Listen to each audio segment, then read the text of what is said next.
किसी के भी खतरे की घंटी उसके अपने लक्षणों से बजती है, किसी के दूसरे के बजाने से नहीं बजती।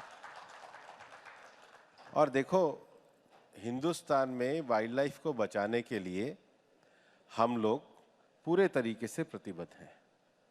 और ये जो पूरा क्षेत्र है जिसमें कर्नाटक का बांदीपुर बीआरटी का जो वन्य क्षेत्र है, केरल का वायनाड का है और तमिलनाडु का मदुमलई है, ये सारा जो वाइल्ड लाइफ एरिया है, इसमें जो वाइल्ड लाइफ का जो मूवमेंट है उसकी ज़मीनी परिस्थिति को जानने के लिए, और वहाँ अभी हाल ही में जो घटनाएं हुई थी उसके लिए एआई का उपयोग करके वन्य जीवों से लोगों के जीवन की रक्षा के लिए, और इन सब की चीज़ों को जानने के लिए गया था। लेकिन मैं आज आपके सामने एक चीज़ शेयर करना चाहता।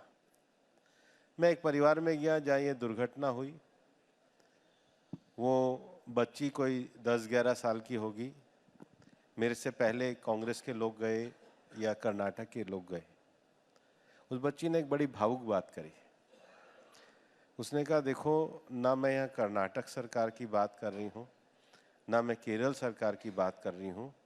आप दिल्ली से आए हो, मैं भी ये जानती हूँ कि अगर मुझे किसी पे विश्वास है तो वो मुझे मोदी जी के ऊपर विश्वास है।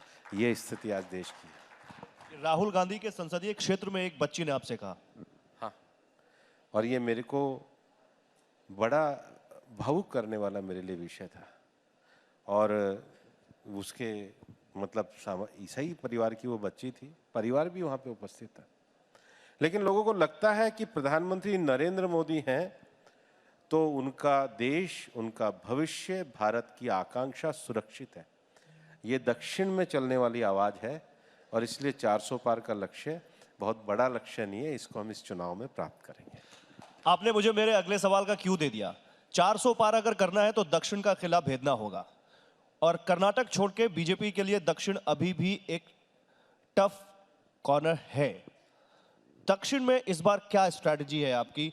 दक्षिण में बीजेपी तमिलनाडु, केरल या दूसरे राज्यों में कैसे वो जो नो एंट्री का बोर्ड लगा है या जैसे बहुत कम आपका वहां पर, उसको कैसे हटाएंगे?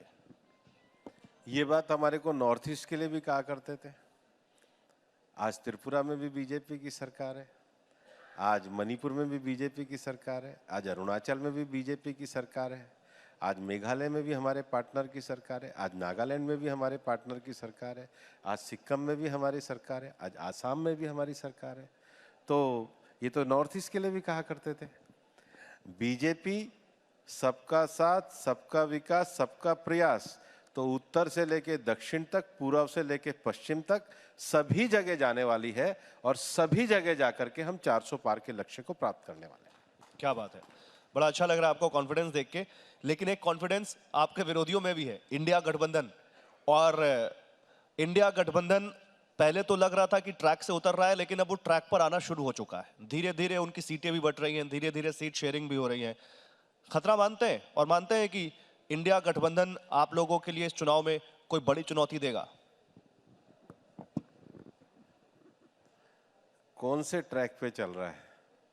पंजाब में उनकी गाड़ी उतर गई, जम्मू में उनकी गाड़ी नहीं चल रही, बिहार में उनकी पटरी से गाड़ी पे पटरी नहीं है, बंगाल में वो चल नहीं पा रहे, नॉर्थ ईस्ट में वो बिखर के चले गए।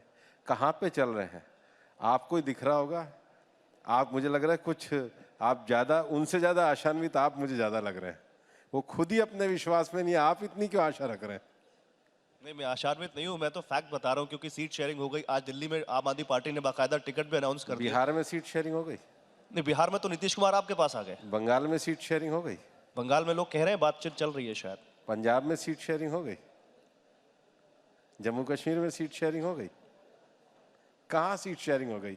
जहाँ नहीं है वहाँ पे सीट शेयरिंग है, जहाँ पर है वहाँ पे सीट शेयरिंग नहीं है। सीट शेयरिंग मतलब जिसके पास सीट है वो उनसे शेयर कर रहा है क्या?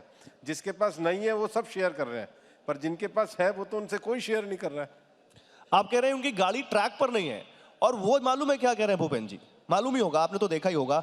वो कह रहे हैं कि बीजेपी इंडिया गठबंधन से घबरा गई है, डर गई है, इसलिए इंडिया गठबंधन को उसने तोड़ना शुरू कर दिया है।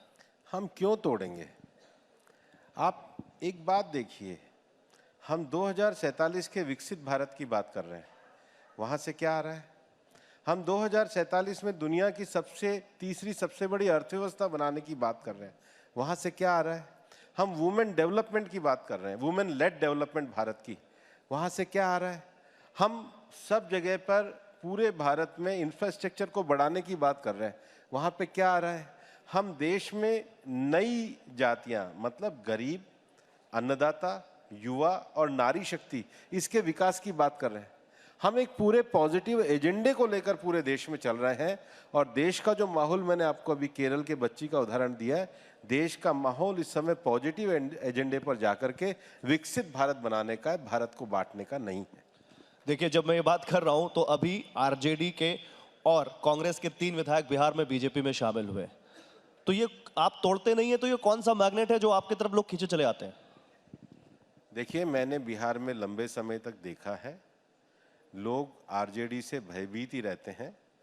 आरजेडी हो चाहे कोई पार्टी हो, ये कुल मिलाकर के परिवार की विरासत के आधार पर चलने वाली पार्टी है। ना तो ये कोई राजनीतिक आंदोलन है, ना ये किसी का भला करने वाली पार्टियां हैं। ये पार्टी केवल और केवल राजनीति में नए सामंतवाद को खड़ा कर रही है। देश के लोकतंत्र के लिए इन पार्टियों का हारना और इन पार्टियों का समाप्त होना बहुत आवश्यक है।